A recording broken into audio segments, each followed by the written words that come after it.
Hello students, welcome to core solutions. मेरा नाम है Rakesh Gosavi.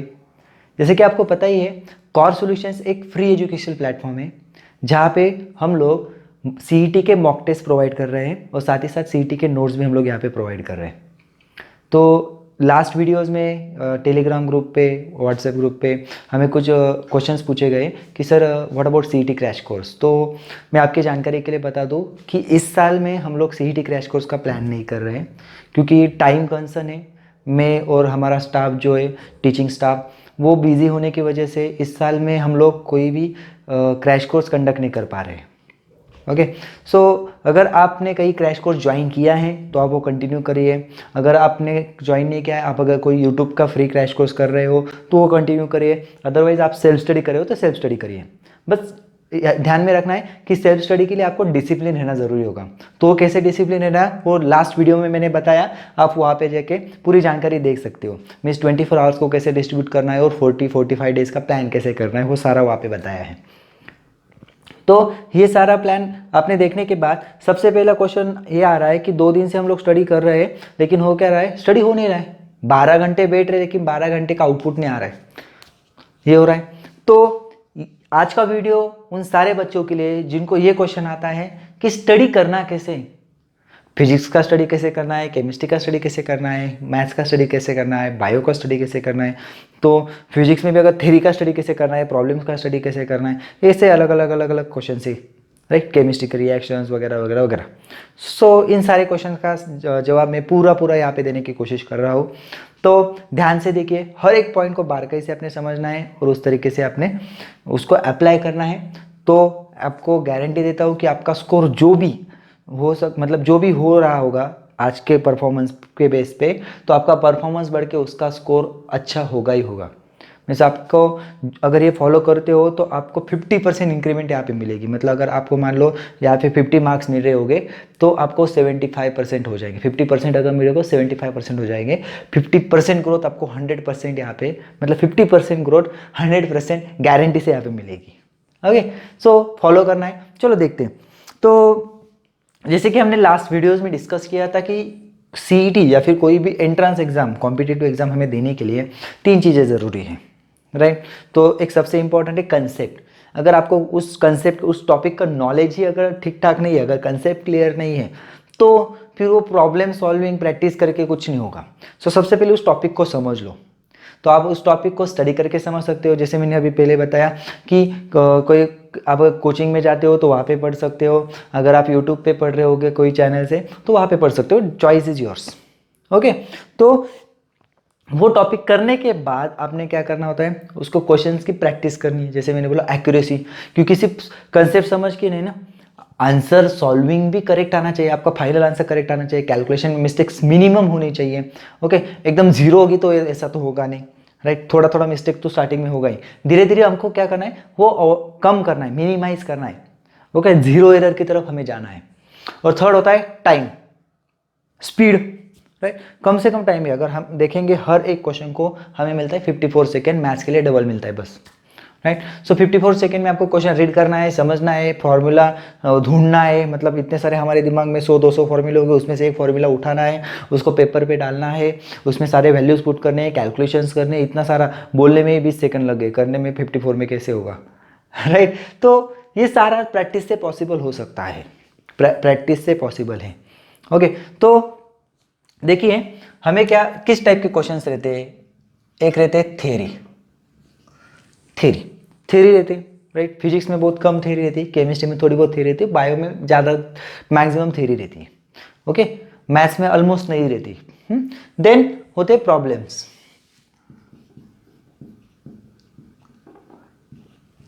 Okay, and chemistry में होते हैं रिएक्शंस। ओके, और बाकी जो भी अदर क्वेश्चन हम लोग थ्योरी में कंसीडर कर लेते हैं, जिनमें प्रॉब्लम और रिएक्शन छोड़ के जो भी क्वेश्चन से हम लोग थ्योरी में कंसीडर कर लेंगे, राइट। तो अभी इन सब का स्टडी कैसे करना है वो हम लोग यहाँ पे देखेंगे। तो जैसे कि थ्योरी का स्टडी, हमें थ्योरेटिकल जो क्वेश्चंस रहेंगे, थ्योरी मतलब क्वेश्चन के टाइप से।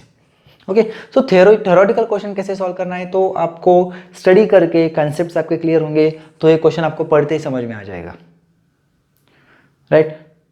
पढ़ते ही आपको समझ में आ जाएगा। मीन्स अगर मान लो आप फिजिक्स का क्वेश्चन ले रहे हो कि एक मीडियम का रिफ्रैक्टिव इंडेक्स है पॉइंट मीन्स 0.83, तो light is going from denser to rare, rare to denser, right, ऐसा rare to means in the same medium होटे, ऐसे कुछ भी आ सकता है। तो हमें अगर कंसेप्ट क्लियर है कि 0.8 मतलब क्या हो रहा है कि वो डेंसर रेयर जा रही है and this is the refractive index of rare medium with respect to denser medium. तो ऐसे कुछ ही कंसेप्ट से क्लियर होगा। तो ये कंसेप्ट अगर आपकी अच्छी होगी तो थ्योरेटिकल क्वेश्चन में कोई प्रॉब्लम नहीं होगी, कोई प्रॉब्लम नहीं आएगी। ओके, लेकिन होता क्या है, प्रॉब्लम्स और रिएक्शंस।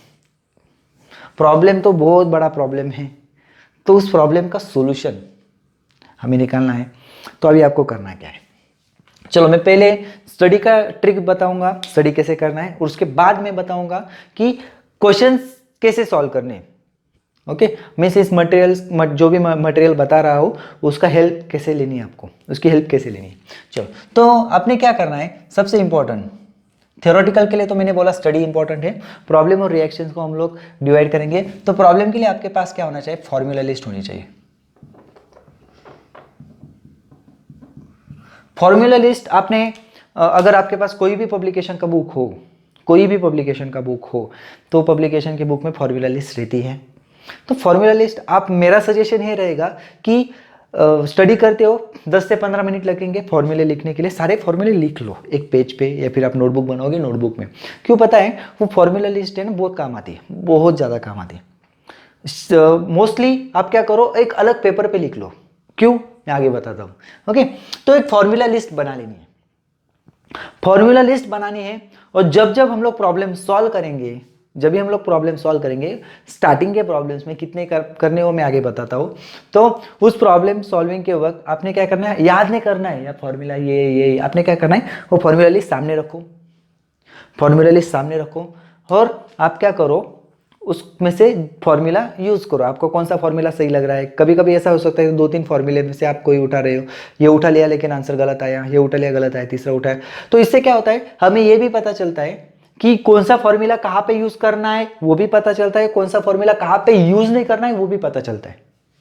समझ में आ रहा है। तो फॉर्मूला हमें बस सही नहीं, गलत भी उसका गलत यूज भी पता होना चाहिए ना, कि वो वहां पे यूज नहीं करना है, राइट। जैसे हम लोग बाइक चलाते हैं, गाड़ी चलाते हैं, राइट। तो गाड़ी चलाते वक्त हमें वहाँ पे नो एंट्री लिखा रहता है, सही जाना वो भी और गलत नहीं जाना वो भी वहाँ पे लिखा रहता है, राइट। अगर वो बोर्ड नहीं पढ़ेंगे, हम लोग रॉन्ग साइड घुस जाएंगे तो हमारा चालान कट जाएगा। तो सेम ऐसे ही हमें क्या करना है, हर एक फॉर्मूला अगर उसका कहाँ पे यूज करना है और कहाँ पे यूज नहीं करना है, दोनों भी अगर पता होगा तो आपकी एक्यूरेसी अपने आप बढ़ेगी। ओके, तो फॉर्मूला लिस्ट बहुत ज़्यादा इंपॉर्टेंट, प्रॉब्लम में कंसेप्ट तो होनी ही चाहिए, थ्योरेटिकल नॉलेज आपके पास तो होना ही चाहिए, और साथ में फॉर्मूला लिस्ट, और फॉर्मूला लिस्ट को आपने क्या करना है, यूज करना है। ओके, और रिएक्शंस के लिए आपने क्या करना है, जनरल रिएक्शंस, मैं यहाँ पे लिख रहा हूँ GR, जनरल रिएक्शंस करनी है। जनरल रिएक्शंस मतलब क्या होता है, हमें पता है ना, हम लोग अल्केन के लिए R यूज करते हैं। मान लो अब मार्कोनिकॉव्स रूल का एक एग्जांपल लेते हैं हम लोग, तो ऐसे लिखेंगे RCH double bond CH R dash, right. So ऐसे अगर हम लोग लिख लें, देन हम लोग क्या लिखेंगे, HBr, राइट। यहाँ पे कोई भी कैटलिस्ट नहीं है तो मार्कोनिकॉव्स रूल वहाँ पे अप्लाई होगा, राइट। अगर पेरोक्साइड डालेंगे तो मार्कोनिकॉव्स रूल अप्लाई नहीं होगा। तो ऐसे हम लोग जनरल रिएक्शन लिखते हैं। ओके, तो यहाँ पे हमें करना क्या है कि यहाँ पे बस ये R मतलब यहाँ पे बस कंफर्म करना है कि R should not be equal to R dash, sorry.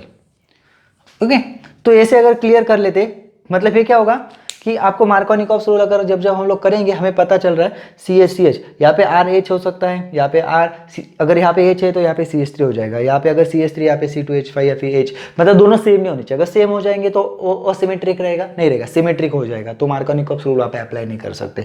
तो ऐसी छोटी छोटी चीजें आपने क्या करनी, जनरल रिएक्शन। तो क्या होगा, इसमें एग्जाम्पल्स बार मतलब एक रिएक्शन के लिए आपको 4-5 एग्जाम्पल करने की जरूरत नहीं पड़ेगी। ये सारे जैसे फॉर्मूला लिस्ट वैसे केमिस्ट्री के रिएक्शंस के लिए जनरल रिएक्शंस आपके पास होनी चाहिए।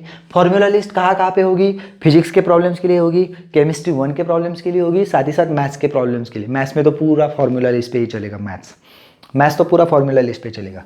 तो ऐसे आपने क्या करना है, 3 चीजें ध्यान में रखनी है, एक स्टडी करना है अच्छे से, देन प्रॉब्लम के लिए फॉर्मूला लिस्ट बनानी है, क्योंकि जैसे हमारा ज़्यादातर पेपर जो है पीसीएम का मैक्सिमम प्रॉब्लम्स पे ही है। मैथ्स के पूरे प्रॉब्लम्स, फिजिक्स के लगभग 85% 80-85% प्रॉब्लम्स रहते हैं, और केमिस्ट्री में भी पार्ट 1 में प्रॉब्लम्स रहते हैं, राइट। मैं केमिस्ट्री में ऑलमोस्ट 30-40% प्रॉब्लम्स रहते ही है। तो उस तरीके से बायो में प्रॉब्लम्स नहीं रहते जनरली, राइट। तो हमें क्या करना है, ये ध्यान में रखना है, फॉर्मूला लिस्ट और जनरल रिएक्शंस बनाने हैं। और जब जब हम लोग प्रॉब्लम सॉल्व करेंगे उनको, या फिर जब जब हम लोग रिएक्शंस देखेंगे, तो इन जनरल रिएक्शंस को या फिर प्रॉब्लम के लिए फॉर्मूला लिस्ट को सामने रख के उनका हेल्प लेना है। तो हेल्प लेने से क्या होता है कि हमें कौन सी रिएक्शन कहाँ पे यूज़ करनी है, या फिर कौन सा फॉर्मूला कहाँ पे यूज़ करना है ये भी पता चलता है, कहाँ पे यूज़ नहीं करना है वो भी पता चलता है। अभी हम लोग सबसे बड़ी गलती करते क्या है, सबसे बड़ी गलती क्या करते हैं पता है, कि हम लोग क्या करते हैं, बुक पढ़ते हैं, प्रॉब्लम सॉल्व करते हैं, प्रॉब्लम में 1-2 मिनट भी नहीं सोचे, 2 मिनट भी नहीं, 2 मिनट बहुत हो गया, आधा मिनट भी नहीं सोचेंगे और तुरंत आंसर देख लेंगे। तो ये गलती से भी मत करना। अगर अगर अगर आपको अच्छा स्कोर करना है, अगर आपको टॉपर लिस्ट में आना है, तो आपने आंसर देखने की गलती नहीं करनी है। ऐसा क्यों सर, ऐसा क्यों बोल रहे, ऐसा क्यों बोल रहे? क्योंकि ये मेरा एक्सपीरियंस है, इतने सालों से हम जब पढ़ा रहे तो थोड़ा सा सर्वे किया इस पे, ऐसा क्यों हो रहा है। हमारे वक्त के जो नोट्स रहते थे, मैं जब 12th में था, जब हमने स्टडी किया था, तो हमारे क्लास में ऐसे नोट्स दिए गए थे जिसमें बस थेरी मतलब जैसे हमारे आपके पास भी जो भी पब्लिकेशन बुक होगा उसमें पहले थेरी रहती है, देन फॉर्मूला लिस्ट वगैरह समरी रहती है। समरी बहुत इंपॉर्टेंट है, उसके बारे में बताता हूँ मैं आगे। और उसके बाद में प्रॉब्लम्स थे। उस नोट्स में हमारे पास एक सिंगल आंसर की भी नहीं था, मीन्स इसका फर्स्ट का आंसर ए बी सी ए भी नहीं था, सॉल्यूशन तो बहुत दूर की बात। तो उससे होता क्या था, उसका बेनिफिट बता रहा हूं मैं। उससे होता क्या था कि जब जब हम लोग स्टडी करते थे, उस क्वेश्चन का आंसर ढूंढने की एक क्यूरियोसिटी रहती थी। आंसर ही नहीं है, आप चाहे टेक्स्ट बुक का सपोर्ट लो, आप चाहे वो नोट्स के पहले जो थ्योरी उसका सपोर्ट लो, आपके पास नोटबुक नोट्स जो भी मटेरियल होगा उसका यूज करो, आंसर निकालो, और साथ में उस आंसर को क्रॉस चेक भी खुद ही करो। तो उससे होता क्या था कि एक्यूरेसी बढ़ती थी, और साथ ही में उस क्वेश्चन का मतलब जैसे मैंने बोला पॉजिटिव साइड, कि उस क्वेश्चन का आंसर कैसे निकाल सकते हैं और कैसे नहीं निकालना चाहिए वो भी पता चल जाता था। तो अभी क्या हो गया, अभी स्टडी मटेरियल्स बहुत सारी पब्लिकेशंस आ गए। मैं ये नहीं बोल रहा कि पब्लिकेशन, सारे पब्लिकेशन के बुक्स अच्छे हैं, कोई एक पर्टिकुलर का अच्छा है एक खराब है ऐसा कुछ है। सारे पब्लिकेशन, कोई भी एक पब्लिकेशन उठा लो, आपको जो भी सही लगे। क्योंकि अगर मुझे ए पब्लिकेशन अच्छा लगता है तो आपको किसी और को बी लगेगा, किसी और को सी लगेगा, हर एक के चॉइस रहेंगे। ओके, आप देखो आपको जो भी पब्लिकेशन अच्छा लगता है वो पब्लिकेशन का बुक लो, उसमें से बस आपने क्या करना है, अगर आप ये कर सकते हो तो जो सॉल्यूशन का पेज है ना उसको स्टेपल कर को, सॉल्यूशन के पेज को क्या करो, स्टेपल कर दो थोड़े दिन के लिए, या फिर उसको एक स्टेपल कर दो, खोलना नहीं है।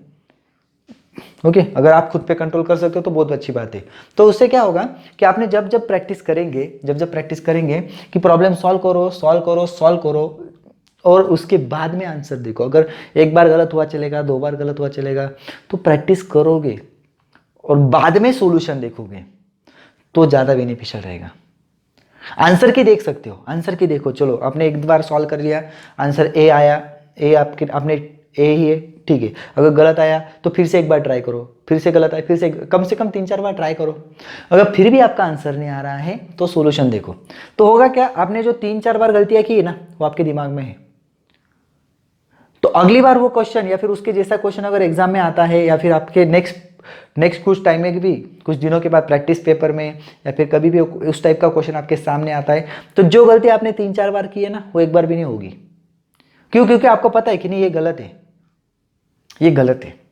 सो गलतियां प्रैक्टिस में होनी चाहिए, ना कि एग्जाम में, राइट। जो भी हमारे क्रिकेटर्स हैं वो जब प्रैक्टिस करते हैं, नेट प्रैक्टिस जब करते हैं, तो कितनी बार आउट होते हैं, कुछ फर्क पड़ता है नहीं। प्रैक्टिस में हो जाए आउट, प्रैक्टिस में कितनी बार आउट हो जाए कोई फर्क नहीं पड़ेगा, लेकिन मैच में एक बार आउट हो गए, खत्म। तो वैसे ही अगर आप अभी गलती करते हो, प्रैक्टिस में गलती करते हो, तो उल्टा ये गलत नहीं, उल्टा ये अच्छा है, क्योंकि आपको अभी पता चल रहा है कि मेरी गलती ऐसे ऐसे हो सकती है। अगर आज आपकी गलती नहीं हो रही होगी तो वो गलती एग्जाम में होगी, एग्जाम की गलती महंगी पड़ेगी। राइट। तो इसलिए अगर आज गलती हो रही, अच्छी बात है, वो गलती दोबारा नहीं करनी है, गलती रिपीट नहीं करनी, उस गलती से सीखना है। तो ये हमारा फंडा रहता है। ओके, तो आपने क्या करना है, जिसे हमने देखा था लास्ट वीडियो में कि 6 + 4 + 2 ऐसे मैंने पैटर्न बताया था डेली स्टडी का। तो 6 आवर्स में थ्योरी थी, 4 आवर्स में प्रॉब्लम प्रैक्टिस थी, और 2 आवर्स जो कोर्स सॉल्यूशन के टेस्ट थे। राइट, यहाँ पे हमने क्या देखा था, थ्योरी देखी थी, देन एमसीक्यू प्रैक्टिस थी, एंड देन कोर्स सॉल्यूशंस के टेस्ट हम लोग दे रहे थे। ओके, इस टेस्ट की लिंक आपको नीचे मिल जाएगी डिस्क्रिप्शन में। हमारी वेबसाइट को विजिट करते रहिए। आप अगर आपको लिंक नहीं मिली तो आप लोग गूगल पे जाके कोर्स सॉल्यूशन सर्च करोगे तो भी आपको मिल जाएगा। ओके, तो अभी करना क्या है, मैंने जैसे बोला कि इसमें भी आप थोड़ा बहुत टाइम इंटरचेंज कर सकते हो आपके हिसाब से। कभी कभी थ्योरी ज़्यादा होगी तो थोड़ा सा ज़्यादा जाएगा, एमसीक्यू प्रैक्टिस कम हो सकती है, डिपेंड रहेगा आपके ऊपर, आपका स्पीड कैसा है। तो थ्योरी में आपने क्या करना है, सबसे पहले समरी। ओके, समरी जो रहेगी वो अच्छे से लिखनी है। अभी कुछ बुक्स में समरी जो रहेगी समरी नाम की रहेगी, कुछ बुक्स में पॉइंट टू रिमेंबर रहेगा। ओके, कुछ बुक में टिप्स नोट्स। ओके, और कुछ चैप्टर्स के नीचे ट्रिक्स भी रहती है, शॉर्टकट ट्रिक्स रहती है कि इस टाइप के प्रॉब्लम्स का आंसर डायरेक्ट कैसे मिल जाता है। तो ये सारी चीज़ें आपको बहुत काम आएगी, बहुत काम आएगी। ओके, देन आपको क्या करना है, एमसीक्यू प्रैक्टिस। एमसीक्यू प्रैक्टिस में आपने, ये मेरा टारगेट है आपको कि डेली अगर आप 200 एमसीक्यू करते हो ना, तो मुझे नहीं लगता कि यहाँ पे किसी को भी 170 से नीचे स्कोर आएगा आउट ऑफ 200। अगर आप डेली 200 करते हो तो अच्छे से, तो उसमें क्या करना है, मान लो हम लोग क्या करते, 70 70 70 में डिस्ट्रीब्यूट कर लेते, 210 हो गया। ओके, तो 70 70 70 डिस्ट्रीब्यूट करते, ट्राई करो 70 50 तो हो गए। ओके, तो उसमें क्या करना है, आपने 25 to 30 क्वेश्चंस जो है, 25 to 30 क्वेश्चंस जो है वो आपने सपोर्ट लेके सॉल्व करने हैं। सपोर्ट मतलब क्या, जैसे मैंने बताया फॉर्मूला लिस्ट, या फिर ये समरी, या फिर जो भी एमसीक्यू, फॉर्मूला लिस्ट होगी, देन केमिस्ट्री होगा तो आपके जनरल रिएक्शंस होगी, तो उनके सपोर्ट लेके आपने क्या करना है, इन क्वेश्चंस को सॉल्व करना है सपोर्ट लेके। जैसे मैंने बोला, देख के करो, मटेरियल साथ में रखो, वो देख के करो मीन्स। और उसके बाद में जो अप्रॉक्सीमेटली 30-40 क्वेश्चंस रहेंगे, ओके मीन्स 30 मान लो कर लिए हमने, तो 40 to 45 क्वेश्चन जो रहेंगे, ओके, तो वो आपने क्या करना है, विदाउट हेल्प करने हैं। मतलब जैसे हम लोग एग्जाम में दे रहे हैं, आप कोई भी फॉर्मूला लिस्ट सामने नहीं रखोगे, कोई भी जनरल रिएक्शन सामने नहीं रखोगे, तो ट्राई करो, थोड़ा सा प्लस माइनस हो सकता है थोड़ा सा, लेकिन हमें ट्राई क्या करना है कि इस 25-30 क्वेश्चंस में सारे के सारे टाइप के क्वेश्चंस आने चाहिए। उस टाइप के क्वेश्चन हम लोग 40-45 में करेंगे, मतलब आपको क्या होगा, प्रैक्टिस अच्छी होगी। मतलब ऐसा नहीं कि हमने किसी और टाइप का यहाँ पे किया और प्रैक्टिस में किसी और ही टाइप का करे, ऐसा नहीं करो। तो अपने टॉपिक चैप्टर डिसाइड करना है, उस हर एक टाइप के क्वेश्चंस वहाँ पे आए जाने चाहिए। सेम यहाँ पे भी सेम करना है, यहाँ पे भी सेम करना है। आपने क्या करना है, मैंने जैसे बोला कि 70 क्वेश्चंस ट्राई करो, 70 नहीं होते 50 तो हो जाएंगे, लेकिन आप टारगेट ही 30 का रखोगे तो 10-15 ही होंगे, तो इसलिए टारगेट बड़ा रखो। ओके, तो हम लोग टारगेट रखेंगे 200 क्वेश्चंस डेली सॉल्व करने हैं। टारगेट रखने में क्या जाता है, लेकिन ट्राई करो 200 तक पहुंचना है, क्योंकि 4 से 5 घंटा अगर हम लोग प्रॉब्लम सॉल्व करते तो 200 क्वेश्चन सॉल्व करने में ज़्यादा दिक्कत नहीं होनी चाहिए। ओके, तो उसमें से आपने क्या करना है, अराउंड 30-40% प्रॉब्लम जो भी रहेंगे, मतलब अगर हम लोग 50 प्रॉब्लम सॉल्व करते हैं मान लो, ओके एक सब्जेक्ट का, तो 50% में 50 क्वेश्चंस में से अप्रोक्सीमेटली 20 क्वेश्चंस, ओके 20 क्वेश्चंस जो है वो आपने जो मटेरियल है उसकी हेल्प लेके सॉल्व करने हैं, आंसर देख के नहीं।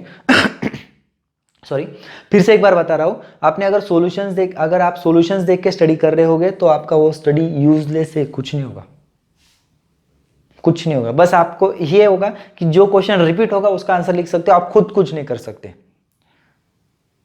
ओके, सो थोड़ा सा कड़वा लगेगा लेकिन सच है।